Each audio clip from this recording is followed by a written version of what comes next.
The following is a production of DallasCowboys.com and the Dallas Cowboys Football Club. How about them Cowboys? Yeah! Go Cowboys! This is Talkin Cowboys. Streaming live from the Dallas Cowboys World Headquarters at the Star in Frisco. Pollard streaks in. Touchdown. Parsons has sacked it. Prescott keeps it, and he bangs it in for the touchdown. And now your hosts, Isaiah Stanback, Nick Harris, John Machota, and Kyle Youmans. It's a Monday edition of Talking Cowboys presented by Black Rifle Coffee Company, live from the Star in Frisco, Texas, in the SWBC studios. Welcome in, everybody. We have an earlier edition of the show this week because this guy right here, Nick Harris, is going to the NFL Combine. Sorry, guys. John Machota is already at the NFL Combine, and Isaiah Stanback is climbing mountains in Mount Kilimanjaro currently. So we'll see. Which one do you feel like is more productive? Is it the NFL Combine trip, or is it the fact that Isaiah is climbing mountains, or the fact that I'm a father of three? I was just about to say neither. The fact that you I feel had like it's been over the weekend. A weird week for Talking Cowboys, but yeah, it's definitely a little bit of a different feel for sure. Yeah, how's it feeling? It's good. So Lorena gave birth to 3 healthy triplets. Love to hear it. 30 weeks on the dot on Friday. She's probably going to say something a little bit because we haven't really released names yet. But if you're watching Talking Cowboys, you're a part of the family. And so I'll give you the first names. We have Leo, Michael. Those are the 2 boys. Yep. And they are identical boys. And then we've got Noelle. So that's my baby girl. So proud dad. You got the dad gang going on here. I'm ready to rock. And babies and mama are doing great.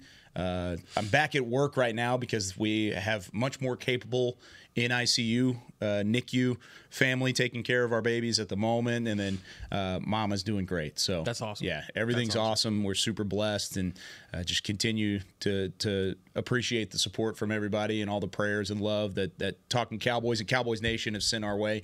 I feel like it's the new Cowboys triplets. That's what it is. Yeah. That's what we keep calling them. So really excited. I don't have any pictures to show you right now, just because they're in the NICU and things like that. I might show you some footprints. We've got some footprints coming up soon. We got those this morning, so we'll probably show that soon. But everything's good, man. Yeah, I love to hear it. It's a different way of life. I was talking with Beamer beforehand. Beamer has some children as well, and of course has been a dad for a long time. And I've always looked up to Chris Beam. And so we were even talking about how crazy it gets at times, and it's going to be a blast. And they have no choice but to be Cowboys fans. So. Yeah, I remember back in I think it was week 5 or week 6. Kyle had FaceTimed me, and I knew that they were going in for an ultrasound, and he typically doesn't FaceTime me, so he's FaceTiming me. He's like, "Guess what?" And I'm thinking in the back of my mind, "Oh my God, he's having twins." And I was like, "Are you having twins?" He's like, "I'm having triplets." I was like, "You got to be kidding me!" So it's crazy how fast it went, man. It's cool to see him here, but we better stop talking personal life, or the YouTubers are going to be very upset that we're talking about our personal life on here. That's okay. We'll talk plenty of Cowboys football. We've got it's an off-season edition. It's a little bit different. Yeah. If you want to be a part of the conversation, though, 817-290-3298 is our text line. We're not going to take any calls today. We've done that the last couple weeks. We'll get back at it when we have a full crew in here. But 817-290-3298. Send us some text messages as we'd love to hear from you and kind of get rolling. Before we really get into anything else, we got to get some news and notes. Yeah. What's going on around Cowboys Nation right Man, now? I feel like there's so much that we could dive into. We could talk about staff hires. I don't feel like we really dove into that a couple of weeks ago. Mike Zimmer's been able to fill out his defensive staff, and there was also an offensive assistant hire that was had over the or not over the weekend, but last week, and still expecting about one more hire as possibly a quality control guy that would actually be able to kind of pitch in on both sides of the ball. But we'll go ahead and start on the offensive side of the ball with that hire that was made. Basically just an offensive assistant. Will Harriger was an offensive assistant on the staff last year. He took the quarterback's coach job with the Carolina Panthers on that new staff. So replacing him was the Boston College offensive coordinator, Steve Shimko. And Shimko, he comes in after one season as coordinator for the Eagles up there in Boston. he was dealing with a freshman quarterback, but had one of the top rushing offenses in the ACC last year. So being able to just kind of bring that influence into the building, and it's actually kind of funny. We had kind of seen him around the building even a little bit before it got announced, and he even has a baby as well. Maybe that's something y'all can we can connect bond over on. that. Great. And then the defensive staff kind of getting filled out over the course of the last couple of weeks. With Greg Ellis coming back into the building as an assistant defensive line coach. I think that's pretty fun for Cowboys fans. Former first-round pick in 1998, and he has experience coaching head coaching stops at Texas College out in Tyler and Southwest Assemblies of God University down in Waxahachie. One on the NAIA level. So it's pretty cool to see him be able to bounce back into the coaching ranks and then get elevated with his first NFL opportunity with the Cowboys. I think it's going to be fun. So assistant defensive line coach Ellis he'll work with Jeff Zagonina, who is the new Cowboys defensive line coach, replacing Aiden Dirty. He comes from the Washington Commanders, and he'll be able to bring kind of a more physical approach, I think, up front. And, Aiden Dirty did an awesome job during his time, and I think it'll be a seamless transition there. And then I talked about it on the show a couple weeks ago. I was like, I think for this defensive staff, they need to be able to bring in a guy who specializes in the run game. Yeah. Last staff under Dan Quinn, they had the pass game coordinator with Joe Witt Jr. I was saying, let's use that spot for a run game type of guy. They must be listening to Talkin Cowboys because Paul Gunther is now coming in as the team's run game coordinator. Over 20 years of experience in the NFL. He's worked a lot with Mike Zimmer in Cincinnati and in Minnesota.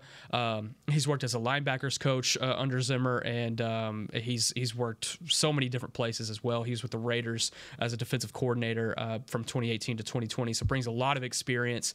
I think it's a pretty interesting staff that's kind of filled out defensively. I think it's going to work for those guys up front. You could tell that there is an emphasis of focusing in on that front seven and being able to get as much as you can out of that over the course of not only the offseason, but next season as well. I think that has to be the focus. I mean, you look at the secondary, right? And you got 2 All-Pros there, or 3 if you want to count Stephon Gilmore if he's back. You got Stephon Gilmore, Trayvon Diggs, Deron Bland. Then you look in the safety group with Malik Hooker and Donovan Wilson. We'll see what they do with Jaron Kearse as well. That group is kind of managing itself at this point. Now there needs to be a focus up front. You're losing a couple of bodies on the defensive line. The linebacker position is super scarce. You're going to have to be able to add multiple bodies there this offseason. So there's going to be a lot of fresh faces up front, basically, is what I'm saying.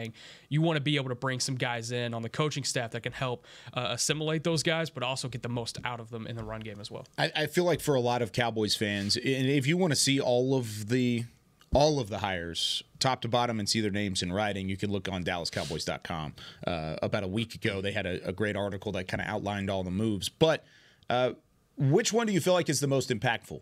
Just to take a name out of that list and to put really an impact to the name, which one do you feel like rocks the boat more than others? It's Gunther for me. I think being able to bring in a guy that's a run game coordinator like that and specializes in the run game, we've seen what he's done during his career as being able to work with the front seven, work with guys up front, and be able to stop the run. That is what he does.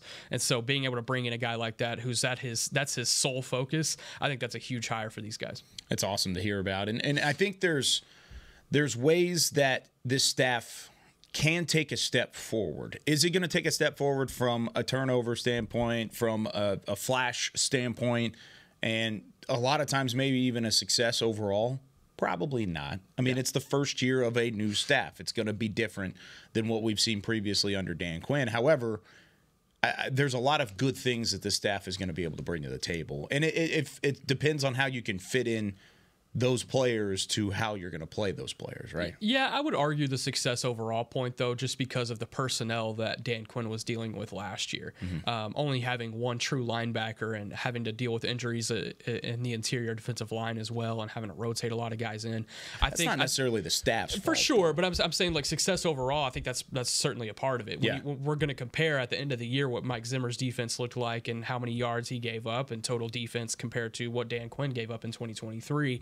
And I think if you're doing that, you kind of have to take personnel into equation. And I think there's going to be a huge emphasis this offseason into adding depth right down the middle of the defense. That's adding a body in the interior defensive line or two, adding a body or two or three into the linebacking core, adding a safety or two into that back group as well. So I think personnel will play into Zimmer's favor a little bit more. I'm curious to see how they attack defending the run, because we know Zimmer can defend the pass. We know this defense in the secondary can defend the pass. Not worried about that. How can they approach defending the run this offseason? That's going to be a big one. Yeah, no doubt about that. And of course, personnel plays a factor. And in doing and building your personnel side of things, you need to have cap space. And the cap ballooned a little bit this past week. Little bit. Yeah, NFL announced a record change in the cap hit. It went from $225 million last year, just under $225, and it takes a jump all the way up to $255.4. Now, does this solve all your problems? No, it does not. You still have to finagle the cap and kind of work back and forth and massage that number to get it down. And there's ways to do that pretty quickly, one of which being a Dak Prescott extension. But when you saw this number, did you have the same reaction that I did, saying, okay, this is a lot easier of a path moving forward for this Cowboys team to get under that cap? It's a Taylor Swift effect, right? Is that what it is? That's what people on Twitter were trying to say. I can see the smirk starting to work its way up. You were waiting.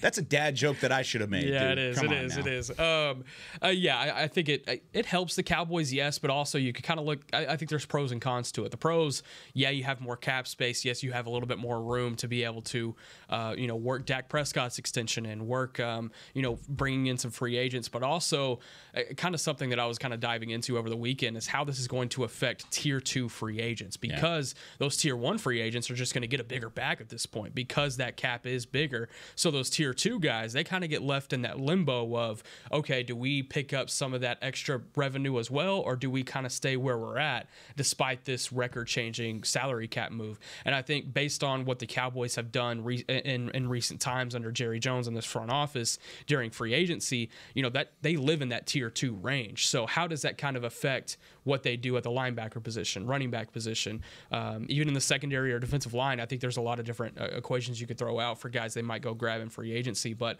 I don't think necessarily that it's just like an immediate positive. I think it's going to take some playing out. We're going to see how free agency plays out. I think it's going to be an interesting free agency cycle here in the building, but we'll kind of see here in about a month how that ends up shaking. So you feel like, of course, the top end guys, the guys that are going to set the market, are going to get that pay regardless because they're setting the market. So it's going to be tougher on teams to build that second level, but isn't that just as important? I mean, to get a bigger piece of depth, to put it in that piece of the pie of the salary cap.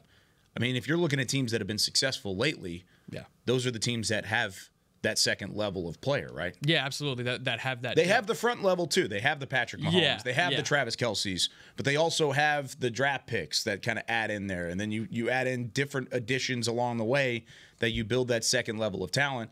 The 49ers, for example, you've got Brock Purdy. Sure, he's on that quarterback-friendly deal, that rookie contract.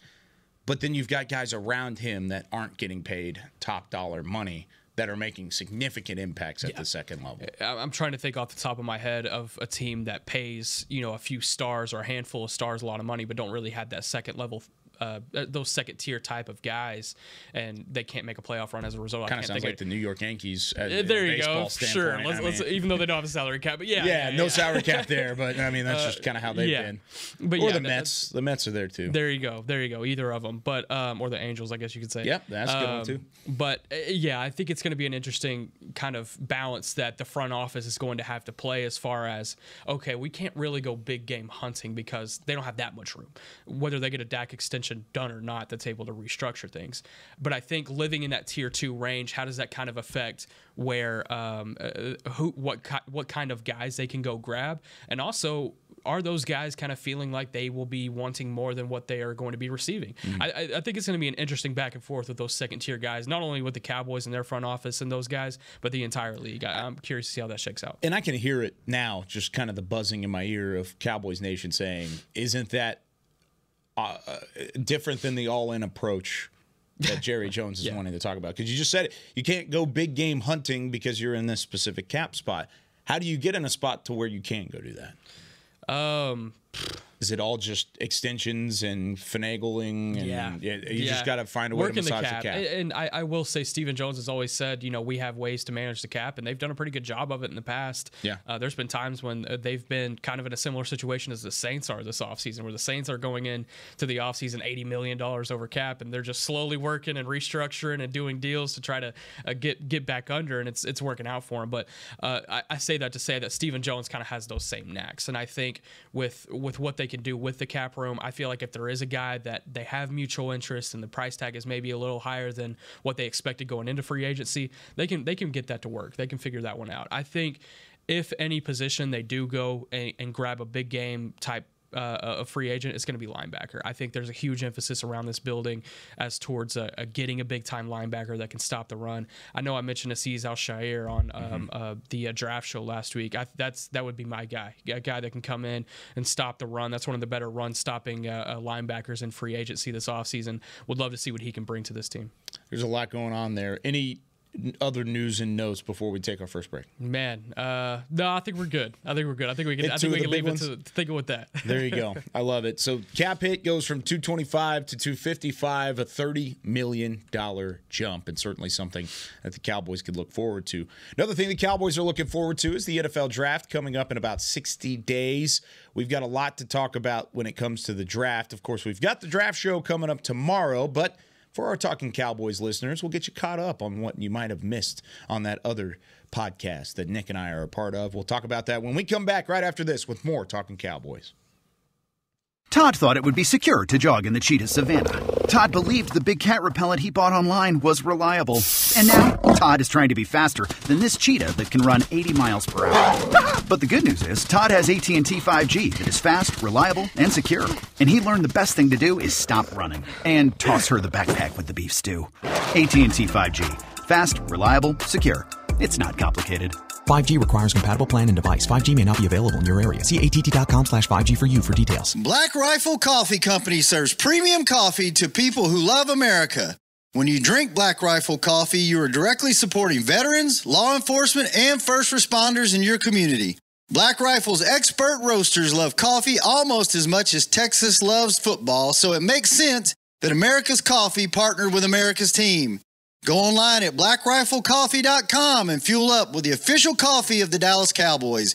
That's blackriflecoffee.com to fuel up today. Cowboys fans, after that move, we've just coined the term Rowdy Replay. Let's roll back the tape. Okay, there's our mascot Rowdy cheering on the boys. And now he's on his phone, on his Bank of America mobile banking app? Staying on top of his finances with his virtual financial assistant, Erica. Bank of America's digital tools are so impressive. Cowboys fans just can't stop banking. Learn more at bankofamerica.com/can't-stop-banking. Erica is only available in the English language. You must download the latest version of the mobile banking app, only available on select mobile devices. Message and data rates may apply. Member FDIC. Welcome back into Dear Doctor, the show where I answer life's questions with an ice-cold can of Dr. Pepper. Sheila, let's hear from our next caller, would you?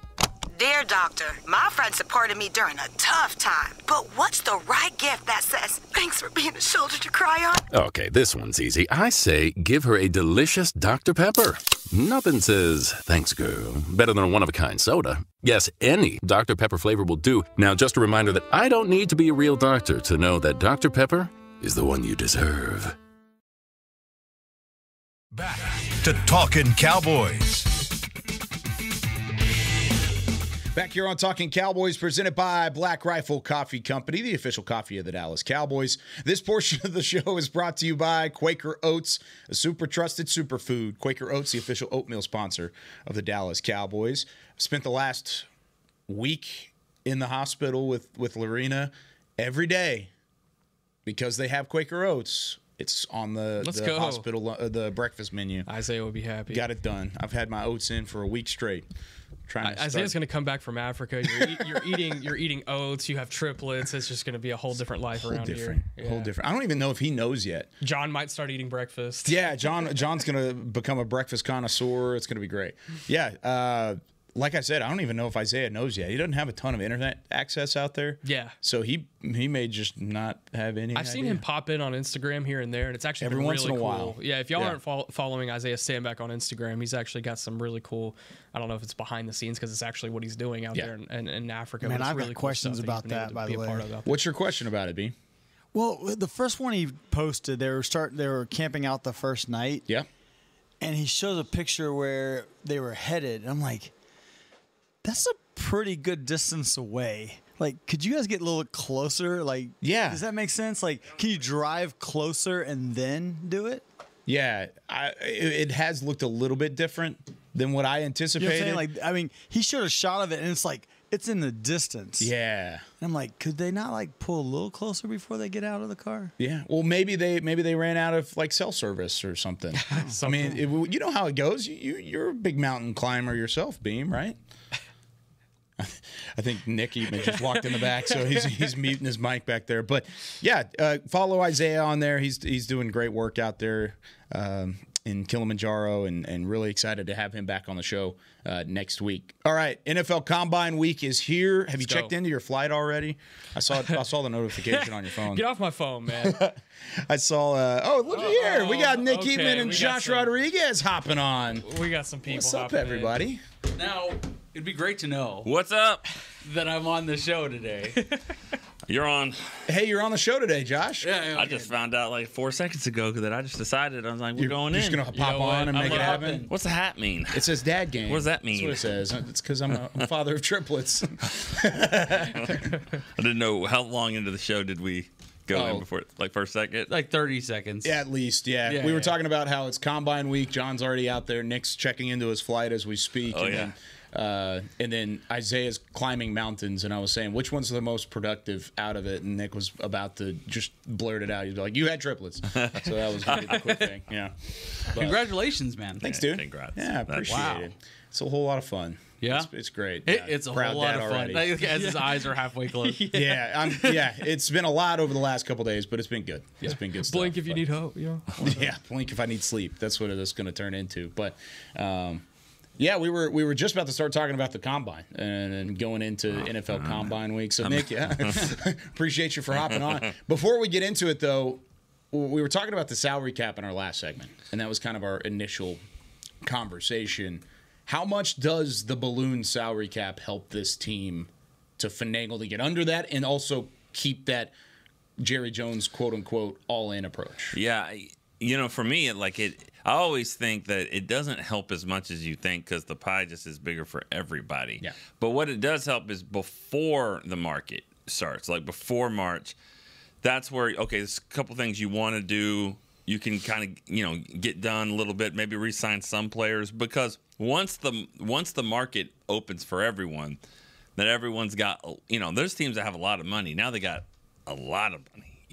And so I think it's just going to set the market because it's such a balloon, like you said. I think it's just going to set it a little higher. More players that are going to get more than you thought, probably. And so I don't know if it helps them that much. And beforehand, it might help, but once the really starts in March, I don't think it helps that much. Yeah, I think it makes signing CD and Micah more realistic. Mm-hmm. I think that's kind of where I'm at. Which is which is things you could do before free agency. Right. You're right. Yeah. I just think it makes it a little more like, all right, now we know how that's going to work out.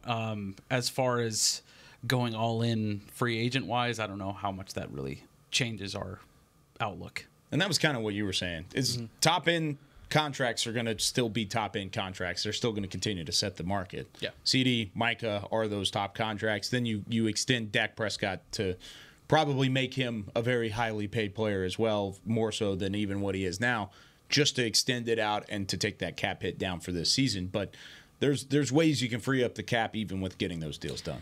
I don't think this happens, but there is a reality out there that this team starts in 2024 with the highest paid quarterback in the league, the highest paid receiver in the league, and the highest paid defensive player in the league. Ooh. Which one do you feel like is outside of Dak? Which one do you feel like is more likely? Is CD? Yeah, CD. I think CD gets done this offseason. I think Micah gets done next When you offseason. say highest paid, you're not talking about cap charge for this year. Yeah, total value. Yeah, total value, which is fine too, because the reason why they do it and give them that is so they could have the cap charge would be very low, but it also says you're the highest paid. You know, at some point you're going to be the highest paid. That's what I always thought was funny about Dak's deal when he signed it, $40 million a year. Mm-hmm. Well, his first year his cap charge was like 2, and then the second year was like 11, and then like 21. And you're like, at some point like it's going to be in the 50s or 60s. And now we're at some Here we are. Here we are. Yeah. That didn't take long either, and he wouldn't be the first one in the NFL to have that 50 number look beside tired. his name.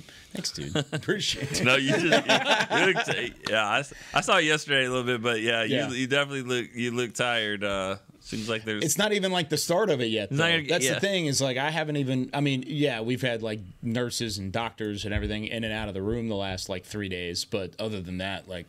Also, your emotions too. It's not just like being awake. It's also like the emotions of it all. And dude, the adrenaline of Friday is something I don't think I'll ever experience again. Like it was 1:52 they made the call, and then by 3:05 I had 3 children. What about next February when we've won the Super Bowl? Though? That adrenaline might get close, but it won't get there. Sorry, guys. Yeah, sorry, Cowboys Nation. He texted me. It's gotta be 3 Super Bowls. He texted me and said, "So it's funny how things change." It's happening today. Yeah. And I was like now, and you're like, as in I'm walking over there now. Yeah. Like, yeah, this walking is to the OR, that is what's happening. Yeah. It was crazy. That's pretty awesome. And he was calling games the next day. Yeah. Come on, man. That's the thing, and I said this earlier, like diapers. With them being in the NICU. Gotta make some money, man. Yeah. That's true. Those diapers are expensive.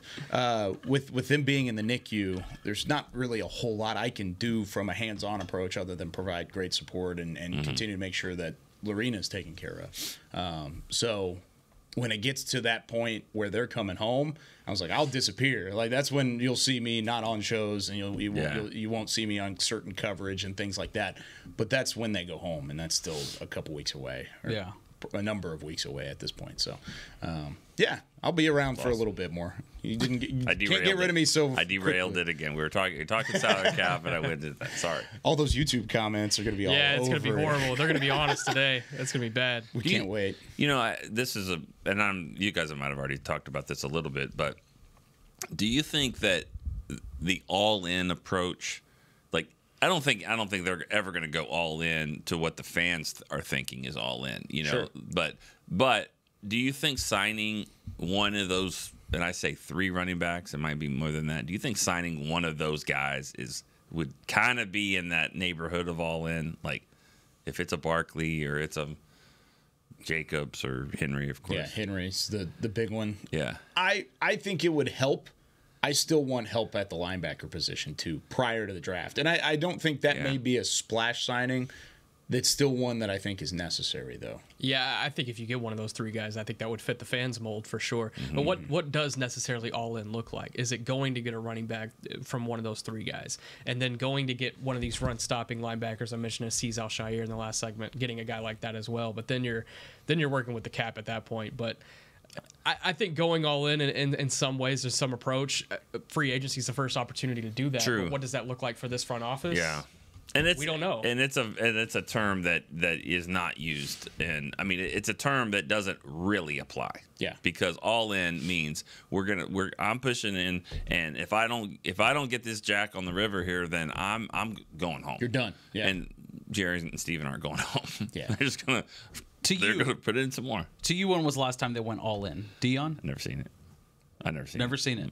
I haven't seen them go all in. Yeah. You don't think Dion was an all-in move? Where it's 1 year or bust. You either get it done or you're rebuilding. Well, I wasn't here for that when they got him in '95. I just mean like, and that was a great team. Yeah. I mean, I'll say this: when you trade next year's one, let me change that. Mm-hmm. When you trade next year's one, to me, that's a form of going all in. Mm-hmm. When 2018, I think they realized they had a pretty good team. They just didn't have any receivers. So they went and got Amari Cooper, and that turned him around. And they've done it a couple times. I mean, they did it. I guess I'll take that back. I mean, when they did Joey Galloway, they traded 2 number 1s for Joey Galloway. They were going all in. He tore his ACL in his first game. Yeah, so tough. Yeah, that one was brutal. Yeah. The all in approach. It doesn't have to be a first round pick. Yeah, right. But it does have to be a considerable effort to do more than what is the norm, right? And I mean like a lot more than what is the norm around Cowboys Nation.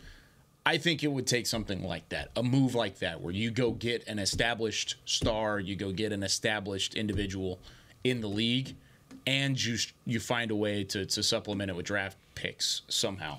this time around. Don't you think a part of going all in, the phrasing of that, doesn't that also mean sort of mortgaging your future in a way? Sure. Yeah.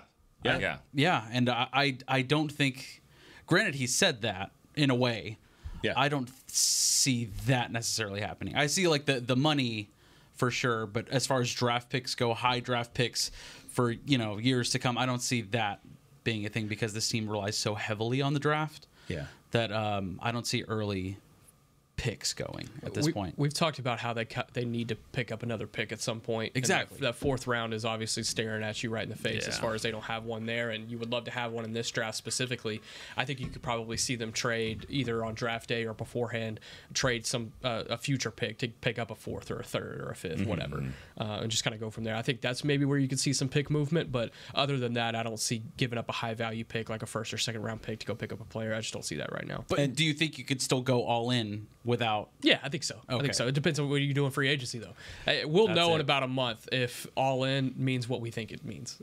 Yeah, because I mean, it's different for different teams. Yeah, Are we absolutely. trying to do an LA Rams all in? Or? Exactly. That's a much different one. That's exactly. A much different one. So, what does all in mean to you? This is a good question for the text line, 817-290-3298. What would an all in offseason look like to you? And give us your opinion. I'm just kind of interested to see how that lies, because you're talking about trading to reacquire picks this year and to add to the pool this year. That's certainly wagering your future for something that's going to cost you more now and help you out now. But I think it's more likely they trade back from the 24th overall pick, that's accumulate also an picks. I don't think that's an all-in approach because, if anything, you're investing in your future more than you are investing in what you can do right now by trading backwards out of the first round. But I think it's more likely you do that because you need those spots. You need that second level of talent that we were just talking about that could be affected by the cap ballooning and you just running out of that cap space. I'll tell you what, I've seen 10 tackles that I think can go in the first round. And I'm also kind of throwing Graham Barton and Troy Fountainoh in that equation as well. And those are two guys that have interior flex. But I see 10 guys. If you're looking at pick 17, 18, and probably only 5 of those guys have gone, start getting on the phones. Let's start trading back. And I think if you can get back 4, 5, 6 spots, you can still pick up one of those guys and get what you wanted going in. Also, and it's happened twice before, is there a quarterback that's going to fall? Yeah. Is there a guy that everyone's surprised? I mean, how many quarterbacks are going in the top 5? It's probably 3. That's what I was thinking. I mean, in the top 5, there'll be 3. It'll be Williams, How about in the top May, 10? and Daniels. Top 10? That's where we start talking about J.J. McCarthy. Does he? Because I've seen him go 7th overall. I've seen him go late second round. Same thing with Penix too, right? Penix more so, I think, is comfortably second. I think he would have to have a huge combine. Let me clarify before people are assuming that I'm talking about the Cowboys drafting. I'm saying I've seen it before. It's happened twice.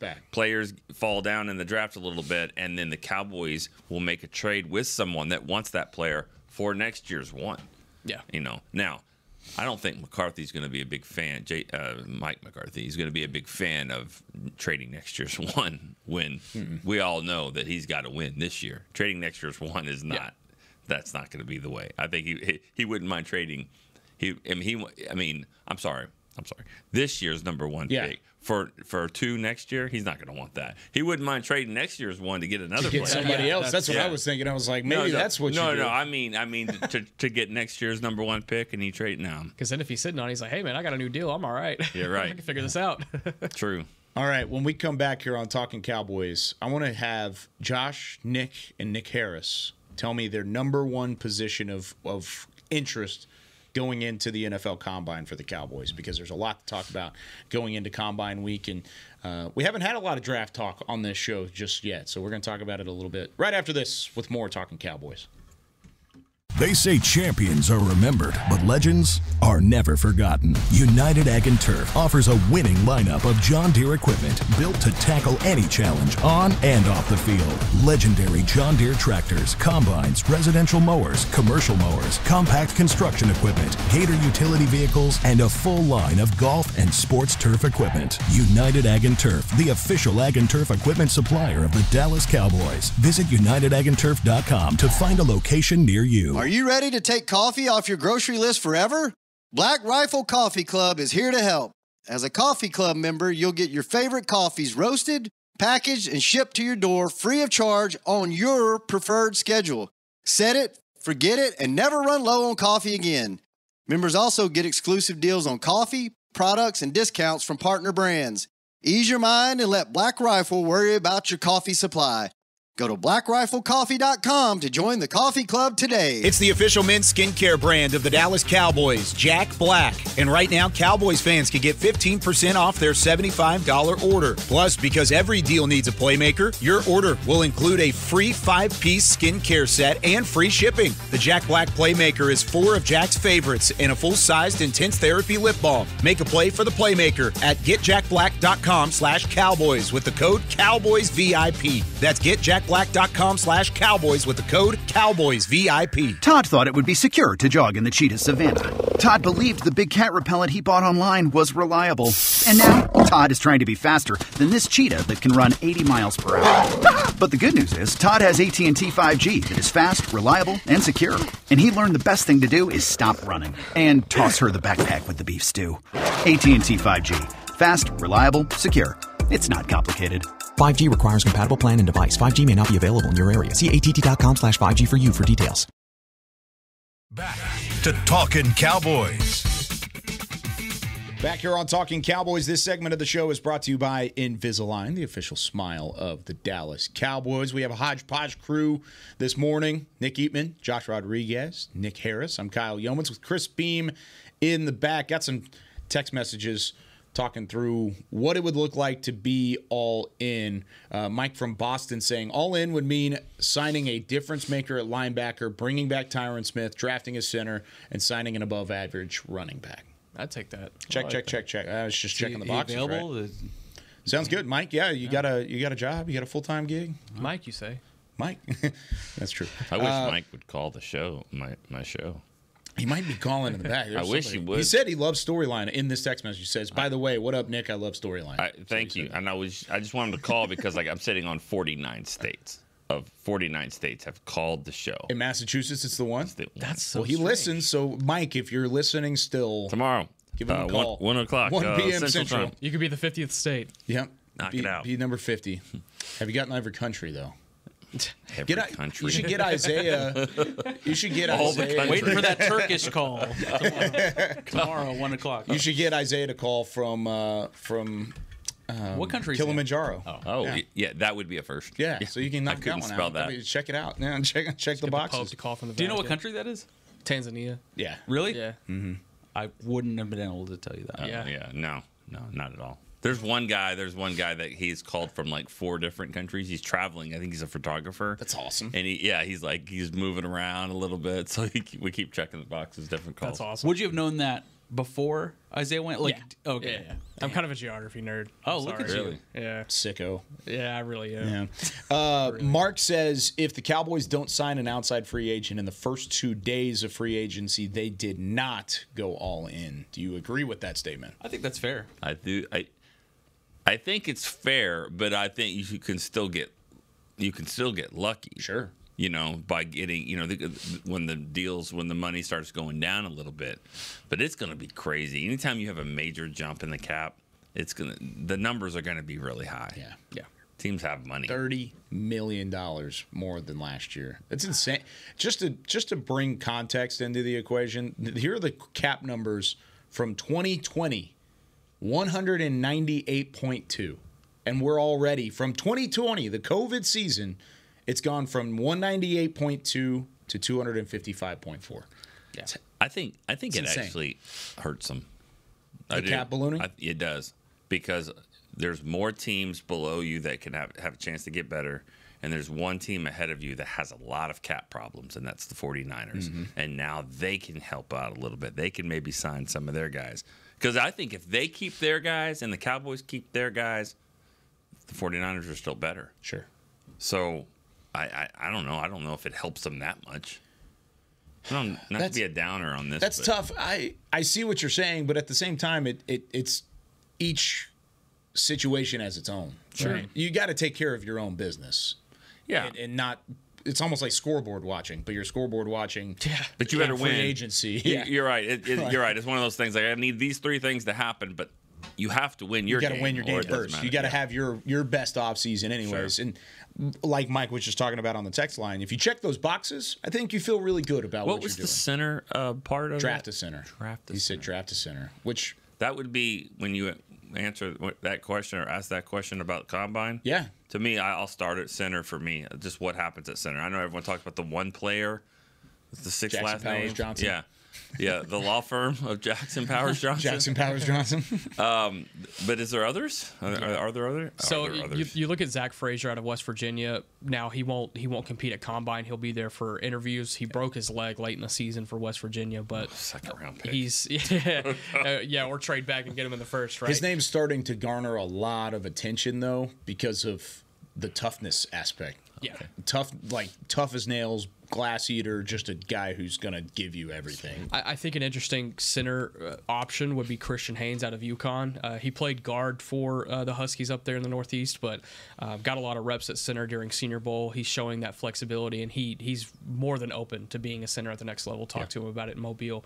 I think that's a sneaky option for them to draft in the second round and then go ahead and place at center. I think that would be huge for them. Are you okay drafting a center and replacing Tyler Biadasz if that center's not taken in the first round? Or does it have to be a first round? No, center? it doesn't have to be. I mean, just a capable guy. Yeah, I don't think Biadasz wasn't ready as a rookie. No, he wasn't. So he was a 4th round pick. I mean, you get what you get. I mean, Frederick was ready as a first round pick, and Biadasz, got there at some point. But I don't know. I mean, I remember they didn't like Lindenbaum, right? They thought he was too small. Yeah, Tyler Linderbaum. They thought he was too small. He looked pretty big in the Pro Bowl in his Pro Bowl jersey. When he wore his Pro Bowl jersey, he looked kind of big in that. Yeah, I agree. Kind of good there. Big pads. That's still like out of the last 5 years of doing the draft show. That Tyler Linderbaum's still one of my top pet. Yeah, you really did like him. I loved Tyler Linderbaum, and certainly he slipped to 25. He's worked out. Yeah, he's worked out. What's your number one position, Josh? I think it's. Obviously, it's linebacker for me, but I think that's really hard to tell in any sort of practice, combine, training camp situation. It's film. Exactly. It's really hard to judge based on drills with linebacker because it's such a mental aspect of the game. But that's kind of my obvious go-to. It's like, obviously, we need the help at linebacker. Yeah. Yeah, I'm going to throw in some linebacker names here. Edgerrin Cooper out of Texas A&M. I think that's one guy that two scenarios. I think if he has a really good combine, that he could end up late first round, and that's a trade back scenario. Or if he kind of stays at the trend that he's at right now, you'd be lucky to see him slip to 56, but comfortably a second round pick. Some other guys, Jeremiah Trotter Jr. out of Clemson. Yeah, I'm sorry. Brian Broaddus guy. Peyton Wilson out of North Carolina State. Now he's a guy that had a lot of injuries during his time with the Wolfpack. You talk about the injuries, go ahead and draft him in the second round. Yeah. But he had two knee injuries and a shoulder injury during his time at North Carolina State, but stayed pretty healthy these last 2 years and won the why am I blanking on the Dick Butkus Award for the nation's top linebacker this past season. You also got Cedric Gray out of North Carolina. That's a second, third round type pick, and your guy Junior Colson out of Michigan. I like but Junior a lot. another Michigan defender. You sure that No. people I'm okay wouldn't with it. riot? I'm okay with it. He's different. It's different. Yeah, okay. All right. We'll see. He's not an edge rusher. And he's not a defensive lineman. No, I'm with you. I also actually haven't really given like up on Junior Colson. Mozzie Smith either, just for the record. I really like I Junior haven't Colson. given up on Mozzie. Junior Colson's different. Yeah. That's a different player. He's NFL ready. Mozzie apparently wasn't. Yeah. Where Junior Colson, he can come in, he can play 1,000 snaps next There's year. no It'd be apparently totally about fine. it in my eyes, but it is what it is at this point. Don't scout the Edgerrin helmet, Cooper- everybody. Sorry, is Edgerrin Cooper a possibility? Like, do you think he makes it to? I don't think he makes it to 56. No. But I think if there's an opportunity where maybe the tackles go early and you don't like what the tackles might be shaping up at 24 and you would like to get that linebacker or the center, then you trade back 6, 7 spots and hope that one of those fall to you, whether it be a Zach Frazier or Edgerrin. So your team trade back? If the board falls the way it could. Okay. I think there's a lot of scenarios. Right, and for if the there's a draft. It all CD depends on the Lamb tackles. that's dropping, that you can't believe is sitting there, that, yeah, I think you got to go that route, especially if it's a position of need. Yeah. Right. Yeah. But I'm going to say this about linebacker, and I've said this on other shows before. They need to in my opinion, they need to make a change in the philosophically at linebacker. If they're going to just keep getting these guys that run in the 4.5, 4.6 range, and they used to be safety at some point, and they can play a lot in the nickel, and they'd be good to have, not liability, they can match up with tight ends, then that's fine. But the guards are still going to come right after them and try to knock them down. Yep. I mean, that's the problem. At some point, they need linebackers that have a little bit more meat on the bone that can go forward and get in the hole and make a play. Yep. I mean, they got to have that. Yeah. And they're more thumper at linebacker than they've had in the past. That's why I like Junior Colson from Michigan. He's a thumper. Well, he'll go downhill, and he's big too. He's big. He's not really a coverage guy, though. I'd be curious to ask you two guys this. This is kind of a BPA type scenario. Best player available at 24. Latu, I think, is the best pass rusher, natural pass rusher in this class. There's a scenario where he could fall to 24. He's a top 15 player in my rankings right now. Yeah, same as well. Yeah. Now, if he falls to 24 and the Cowboys take him, how do you feel about that? It's an edge rusher. Like, you don't need one that bad to take in the first round, but it's a guy that'll be violent, and it's a guy that can really rush the passer. Can I just be an old man here? I'll say his one negative is run game. Okay. But, This is the old man in me that's seen a lot of these drafts. If he is the best pass rusher in the draft, he will not be there at 24. Yeah, that's there's just too many teams that will be like, no, if he is really the best pass rusher, they just don't last that long. This is the opposite of our friend Mickey Spagnola saying, well, then why is he available? This is like he's not going to be available. I remember that talk about Thibodeau. Where did he end up getting Kayvon Thibodeau? Yeah. It was like New York Giants. Yeah, it was like top 5. 2 or 3. Right. Or 4. But I remember, one of the Cowboys at 11? Was that the year they had Micah? Yes. 10 or something like that? I believe. I feel like it was like, what if he falls? And it's like, then he's not, then, then he got arrested. I mean, that's the problem. There's a medical concern with Latu, and we'll find out more about it next week. And he started his career at Washington and had a little bit of injury concerns there that kind of just phased him out of that program. Why he would drop. That would be why he would drop. He had to medically retire from Washington and then went back to UCLA, got a second opinion. They said, you're okay, and then became one of the best pass rushers in college football. And I want to emphasize, I don't think he's the best edge in the class. I think he's the best pass rusher in the class. And I think there's a couple of edges that could be above him just based on priority. Yeah. Right. But Thibodeau was at 5, by the way. He was taken at the 5th overall pick. That was the Amari Cooper draft? No, Tyler Smith draft. Tyler Smith draft. Wow, that was 20. Yeah. 21. Oh, was that draft? Okay. I don't know why 22, I thought he was in the mix for something. I thought it was like, what if he falls? I guess not. Yeah, I don't. He was. I mean, he fell from initially. Whenever Thibodeau was coming out, they thought he was by far and away going to be the number 1 overall pick. And to be honest, the number 1 overall pick in that draft probably should have been Sauce Gardner or Aiden Hutchinson. Both of those guys have been fantastic because Trayvon Walker hasn't done anything, Derek Stingley Jr. hasn't done anything, and Kayvon Thibodeau's been meh all the way through. So but yeah, there you go. I mean, so like Tyler Smith, like. Where does he rank in that first round? Like top 10? Easily. Absolutely. Easily. Top 10? Yeah. I think if you redraft that, he probably goes top 5 if you want to throw in positional value. That draft, out of the first round picks, the only players that have made a Pro Bowl are the 2 I mentioned, Hutchinson, Gardner, and then Kyle Hamilton from Baltimore. He made a Pro Bowl. Tyler Smith, Tyler Linderbaum, and Jermaine Johnson. Wow. I just think... I love Jermaine Johnson too. He was fun. Talk about Senior Bowl making money. He did. That's the thing about since 2010, and that's we're talking like 14 drafts now. Two first rounders that the Cowboys have taken in the first round did not make the Pro Bowl. One of them was Mo Claiborne, the other one was Taco Charlton. And Tyler Smith. Tyler Smith was one until he made it this year. It just goes, and obviously Mozzie's in there too. Mozzie's the third one. But I just think the body of work of what this, the draft is, it's real easy to look at last year's draft and go, man, that was terrible. Yeah. And so far it has been.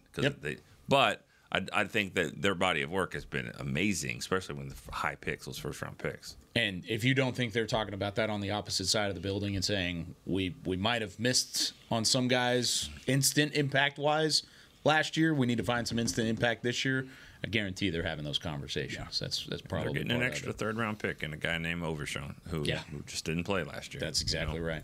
All right, that does it for us here on Talking Cowboys. Nick, Josh, thanks for stopping by. Of course, I figured you need a little Little pick me up. Little help. Yeah. Appreciate it. Nick had it all. He was going to carry the whole show. He had the whole thing rolling. He could carry this thing. I will say there was a lot of relief when you two walked in. For Chris Beam, for Nick Harris, Nick Eatman, Josh Rodriguez, I'm Kyle Youmans saying so long from Talking Cowboys. Come on, Nick. Come on, Nick. Come on. I'll do it for Kyle. Let's go. We'll see you This next has been a production of DallasCowboys.com and the Dallas Cowboys Football Club. How about this, Cowboys? Yeah!